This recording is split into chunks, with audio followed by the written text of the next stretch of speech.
The question was, what would you want the minimum yearly income to be for your future husband? Chair 2, Selena says 500,000 and up. Chair 3, 300,000 and up. Chair 5, 200,000 and up, but she said she prefers a billionaire. And I mean, why not? Why not? And then Chair 7 in the red, 12 million a year as the bare minimum. Three of the women who the 500K, 300,000, 12 mil, they're sex workers. So I guess your thoughts there. Andrew Wilson was on the Whatever podcast, and he talked to these women who want to marry rich men. And he brought up some points that I really don't think they'd ever considered before. Okay, well, do you mind if I ask just a couple of questions? Sure, go ahead. To the woman who wants a billionaire, well, I guess we'll just start over there with you. How old are you? I'm 27. 27, okay. Gotcha. So, and are you a sex worker also?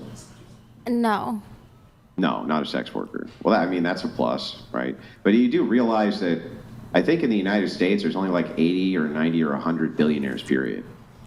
Well, honestly, I kind of just said a billionaire because I'm obsessed with Batman and he's a billionaire. And it's like, why not? If you're going to ask for something, why not ask for the best? But like I said before, nobody has to so you want like an eccentric, weirdo lunatic that goes out at night and beats up mentally ill people? If he's into justice and the same things, I have very strong political opinions.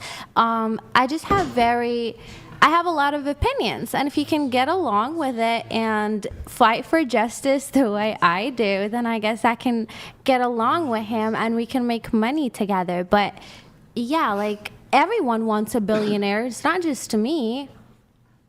Yeah, I guess if people can have fantasies of things that they want, even if they're totally unrealistic. I'm not saying they can't. There's a huge difference between a millionaire and a billionaire as far as being able to be there for you, being able to be there for the kids, being able to relate to you and even have a conversation with you without them just constantly thinking about whatever is going on with their billion-dollar empire. It wasn't one moment or one specific thing that happened. There just came a point in time where there was enough there that I realized it just wasn't healthy. Well, let me ask you a question. I think Brian was getting into this earlier. Maybe I can dive into it with you. What did you say you brought to the table? What did I answer him? I told him it really depends. I can bring everything to the table or I can bring nothing. I just reciprocate. When you say everything, how about some specific things? Well, if we're talking about a billionaire, let's say I really, really have set up my mind to marry a billionaire. For me, I feel like I have to go back to school, and I've always wanted to be a chemical engineer, so maybe I can get a degree in something like that, work in petroleum, and maybe that way I can meet my billionaire. So it's not really impossible to reach that goal. It's just that matter of choice. You've met him already, right? What are you bringing to the table, though, for a billionaire? Well, if I have my degree and I have my money, what does he want? What does he want? Well, that's I'm not doing threesomes, so I'm not bringing that to the table. Well, that's the opposite of the question, though. So because I really don't know how to answer this question. Every girl answers the question almost the same way, talking about stability, because that's what we offer. Loyalty, that's what we offer. Stay at home and be a good mom, that's what we offer. Seems like it's not enough. So maybe you can answer this question for me, because I'm really confused. Okay. Nobility, interconnected families, an idea of chastity. You bring chastity to the table. Virginity, a sense of virtues. Do you bring a sense to the table that no matter what's going on, you're always going to uplift this person? You're never going to say a word behind their back to anybody at any time. Not only that, but even behind their back, you're only saying good, kind things about them, even if you're upset with them. See, those are really good qualities that would move you towards virtues that probably high-status men would want. What's so interesting to me, though, is that you don't default to any of those virtues. You just kind of do this blank slate theory. Whatever you like. You ever see that movie Coming to America? That was you, right? Whatever you like. Well, what is it about a billionaire? What do you bring to the table? Whatever he wants. Whatever he likes. That's Well, not really how I what does that answered do? it, though. That's not what I said, though. I said it really depends. If he brings good stuff to the table, then I will bring my good side. And if he's bringing bad stuff to the table, then I'm bringing nothing. That's really what I said. Well, that's what the question's about, though, right? It's like, what's that good stuff? I feel like I just mentioned them, but it just goes back to really loyalty. But it's like I'm not gonna sit here and preach how loyal I am, because you're not gonna believe me. None of the guys who are watching are gonna believe me, but I know I have myself. no reason to disbelieve you about anything. I Well, just met you've you. been so far. So far, what? How have I disbelieved anything you said so far? I don't know. I just feel like you're changing my words somehow. How? Like I'm saying something and you asking me the same question, or you're saying that like I didn't mention the good qualifications that I thought that any woman could bring to the table. No, that's the opposite of what I said. So what I said was, it's interesting to me when you ask women this question. See, I have a theory. This theory is that it's not that women don't bring anything to the table. It's just that women think they're the table. So when you say, what do you bring to the table? They're like, me. Because they're the table. They think they're the table. So they never actually say that they're going to bring anything to the table, because they think that you're supposed to set things on top of them, right? Hey, I'm the table. You bring everything to me and set it on top of me, and then it all becomes mine. And that's why I think universally we don't get a lot of great answers from women when we ask them what they bring to the table, because it seems like what they always say is nothing. They don't say anything. I've never actually asked a woman this question and heard the answer that I would love to hear just once. What is the answer that you would love to hear? I bring virtue to the table. That's what I would want to hear. This debate is fascinating because it removes all the financial constraints. Who do you want to be for your partner as a person? Why do they want to be with you? Because you're faithful, because you're a good father, because you're a good mother, because you're a good husband, because you're a good wife, because you are reliable, because you are fun to be around. Not just some business partner where you're both paying rent, you're both making payments on your vehicles, one of you is supporting the other while the other one goes to college. That's what you want to hear? You want to hear a woman to tell you that she brings virtue to the table? Just one time. And would you believe it if she says? If she says so, would you believe it? You know what? I would. You want to know why? You want to know why I would believe it? Because I've asked hundreds of women this question, and I've never heard a single one ever say I would bring a high amount of virtues to the relationship. So any woman who actually did say that, I would actually be prone to believe her. Well, maybe if you met me 2 years ago, I would have said something like this. But right now, I've lost my faith in man, and maybe a new man will restore my faith in them.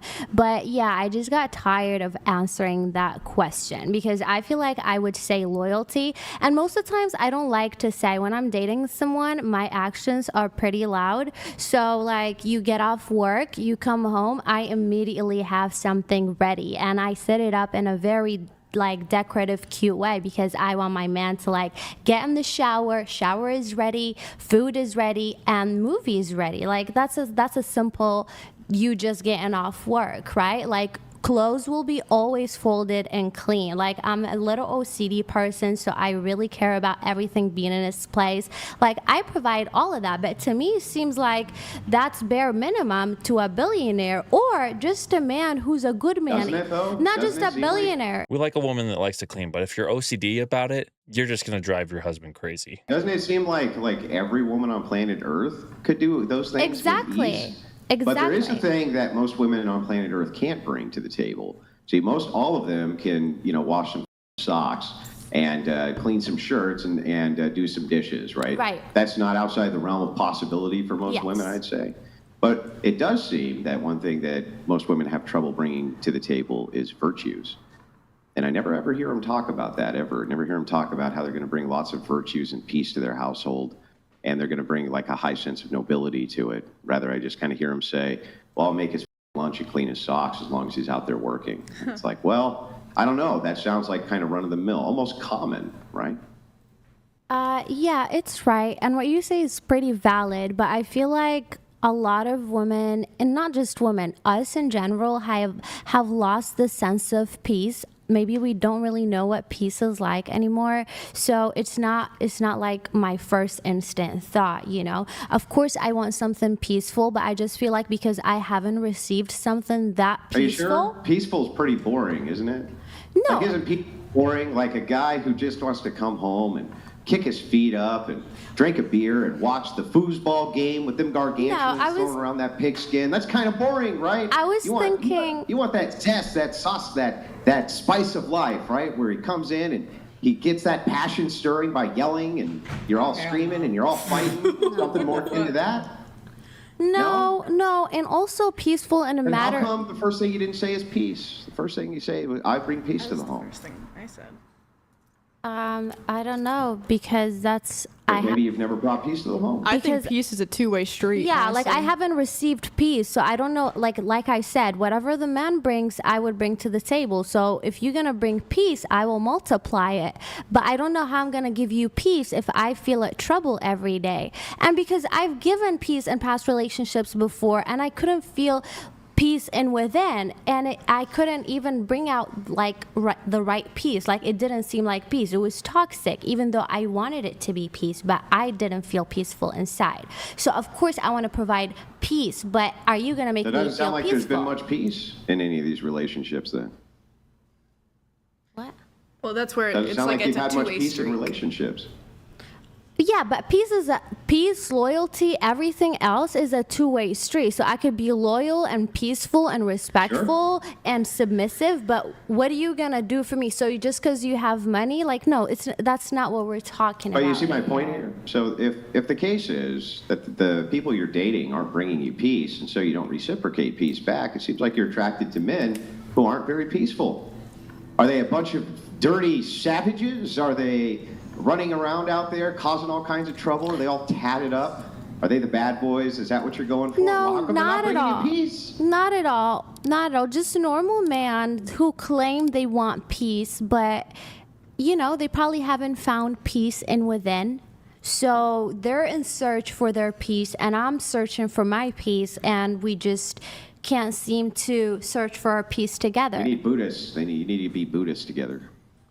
Become like a Buddhist I would love monastery. someone who I can heal with, because I feel like I'm very What? What are you gonna heal with them? like heal. They've talked about peace. They've talked about somebody who's going to clean or somebody who's going to provide financially. They also talked about virtue and morality, but I would include two other things in that Maslow's hierarchy of needs that is at the top, and that would be meaning and purpose. Find somebody who is going to help you build a life that is meaningful and purposeful. What happened? So, I caught a mouse.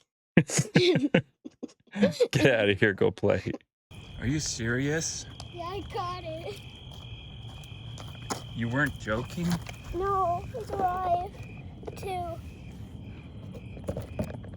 Look, Wow. isn't it cool? Yeah. I caught it. Oh, it's so cute, Dada.